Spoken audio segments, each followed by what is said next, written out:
Hello my people! Hola mi gente! In this video, I'm gonna tell you my life experience coming back to the UK by car using the Eurotunnel. This is the first video of a series documenting life experiences to give you tips and tricks. So let's start! I'm Monse and I'm an engineer, and this is my YouTube channel, in which you can find inspiration and videos about lifestyle, productivity, mindset, art, and how to keep sane being me. If you are new to this channel, please do subscribe, because this would really help me to deliver more valuable content, improve the quality of my videos, and continue following my passions. Coming back from Christmas this year, my partner and I decided that we wanted to take our car from the north of Spain to the UK. We did a bit of research and we decided that one of the best options is the Eurotunnel that connects Calais in the north of France to Folkestone in the UK. And this is what we did. This is the reasoning behind it, and actually from our research we found out that this is one of the best options available to take pets or vehicles to the UK. Surprisingly, there are a lot of things that we considered before the day and a lot of things that happen in that day that I would like to share with you and give you some recommendations. So that's why I made this video. So what is it? What is this kind of structure that can withstand the sea pressure and movements and all these kind of things? Really, as an engineer, I was really eager to know more and more on how it was designed, how it was built. And I did some research and I was captivated by the idea of this structure under the seabed, 40 meters under the seabed, and with a length of more than 50 kilometers that connects North France to the UK. This is a railway tunnel under the sea, under the seabed. Then I wanted to know more about the services it offers. The services vary depending whether you are just a passenger in the UK or you take your pet or you travel with your car, for example, which is the case of this video. This video is about the Eurotunnel, which is the same tunnel, but there are different trains that go through this tunnel. This video is about Le Shuttle. Le Shuttle is the train that transports vehicles and pets to the UK and from the UK to France. Well, on commands. You've decided you're gonna buy a ticket because you want to travel with your vehicle. So the first thing to do is to go to the link on my description below, that it connects you directly to the official website of Le Shuttle, the train you would be using as you want to travel with your car. First thing you realize, the ticket is per vehicle and not per person. And the ticket includes up to 9 passengers within the car. So this really made me realize this is a cheaper option in many cases. Because imagine you are a family of 4 or 5 members and you would be paying 4 or 5 flight tickets to go to the UK. And in this sense, you would be paying 1 ticket, so per vehicle, and that option may be a lot cheaper in many cases. So consider that. Second thing to consider it, are you traveling with your pet? Because in this case, pets are not the same as passengers, are not included in the ticket. As you would be paying, you would need to pay 22 additional pounds per pet and per journey. The third thing to consider, prices may vary depending on the size of your vehicle. In our personal case, it was a small vehicle and the trip costed us, like the ticket, costed us 120 pounds approximately. But check your vehicle dimensions and prices may vary. Well, now you are gonna arrive at the car airport and you're gonna see like an entry area, like some check-in desks in which you're gonna be asked to give your ticket. And then you're gonna be given a ticket with a group letter, and this letter relates to the boarding times. So, for example, we got C, so our boarding time was 2:30 p.m. So this letter indicated the time that we needed to board. This ticket with the letter must be visible at all times, must be displayed within the car at all times. So you must hang it from the inside rear view mirror. After checking in at this car airport, this is how I call it, you are gonna see an outdoor car park. You can start boarding because there are some signs that directs you towards the boarding gates, like directly from the check-in. Or you can park your car, make sure that you leave your ticket hanging from the inside rear view mirror. You can go towards like the terminal for a snack, for a relaxation time, to buy something. So this is what we did. We parked our car for about 15-20 minutes and we head off to the terminal.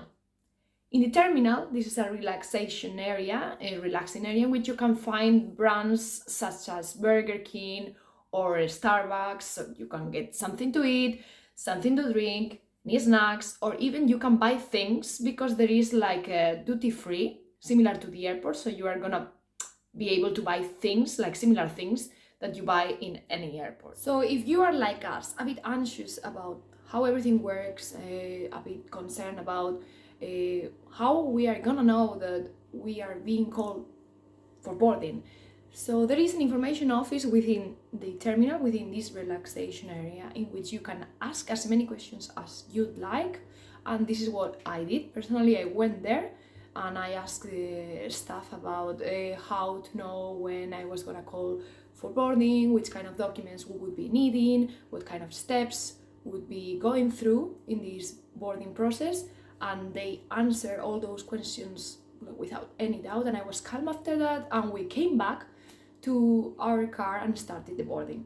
And I would strongly recommend that you start boarding at least 1 hour before your departure time.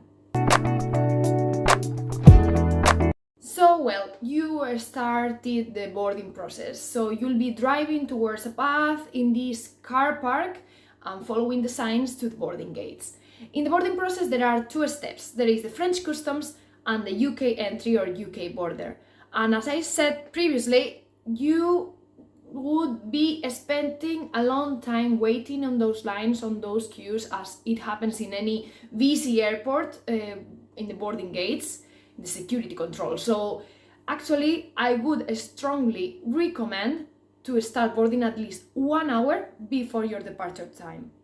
So the first step was the French customs, and in those lines we were directed by staff in the terminal towards one of the lines to queue until our turn. And when it was our turn, it was about the waiting time was about 15 minutes, something like that. And when it was our turn, we were just asked for our passports to kind of security control and stuff, and then we just passed to the second part of the boarding process.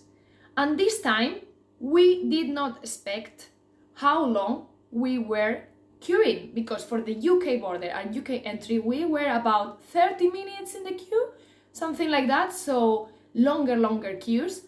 And actually we were redirected to another line because our letter, the letter C at that point, it was getting into a rush to arrive to the train because it was gonna depart soon. In the UK border, as I said, we were waiting longer time, and then we were checked just our passport, in our case we both work and live in the UK, so we were checked about our settlement status in the country and everything, all these paperworks.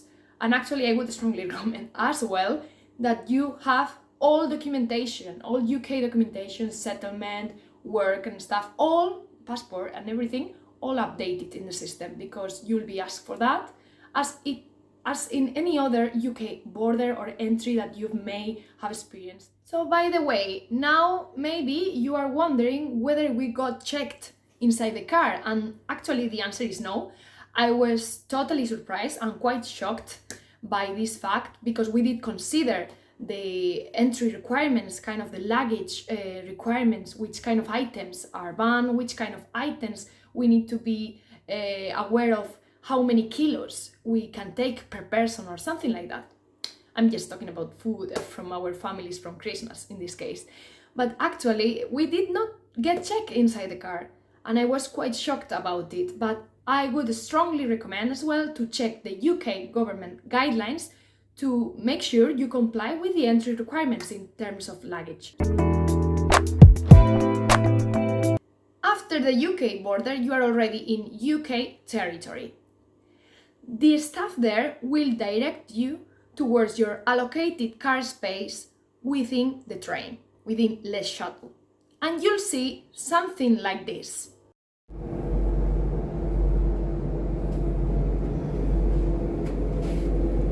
As you can see, there are screens displaying rules for this 35-minute journey under the sea. You will be expected to follow these 3 important rules for the whole duration of the journey. The first one is about your windows. Your windows must be half open during the whole duration of the journey. The rule number 2 is about yourself. You must stay within the car for the whole journey. And the rule number 3 is about your car. You must park your car in your allocated car space, leaving the handbrake on or the first speed. The journey has finished. Those 35 minutes that may have made someone uncomfortable because those were under the sea, those have finished. The doors open, you are already in the UK, you've already cleared your documentation before you took this train, so now you can feel free to drive to your destination and to take that motorway directly. In this step, please do not forget to drive on the other side. Now I'm gonna share with you a couple of things, a couple of interesting facts that I discovered during this 35-minute journey under the sea. Actually, there is data. There is data under the sea during the whole journey, so you can scroll your social media, you can get into internet because you'll be having 4G, guaranteed. And the second thing that I discovered that I was quite surprised is that they cannot guarantee that you'll have toilets working during the trip. So you probably would need to go to the toilet before taking this train. The first one, you should be arriving at this car terminal early enough. So in between 1 or 2 hours before your departure times to give you enough time to do everything. Second recommendation, you should be starting your boarding process at least 1 hour before your departure time because you'll be expecting long queues. Third recommendation, get all your paperwork updated, like all your settlement documents, everything that's needed for the country you're gonna go to in place. And fourth recommendation would be checking the government website for the entry requirements, the luggage requirements, to make sure you are compliant with the requirements for entry. And my fifth recommendation is please go to the toilet if needed before taking that train because toilets within that journey are not guaranteed. So, well, that is all. This is the end of today's video. I hope you found it useful or at least you liked it. Please share it in the comments and click the like button below. If you want me to continue creating this kind of videos or other kind of videos, please do subscribe as it will give me more and more motivation to continue following this passion. So see you in my next video. Bye bye!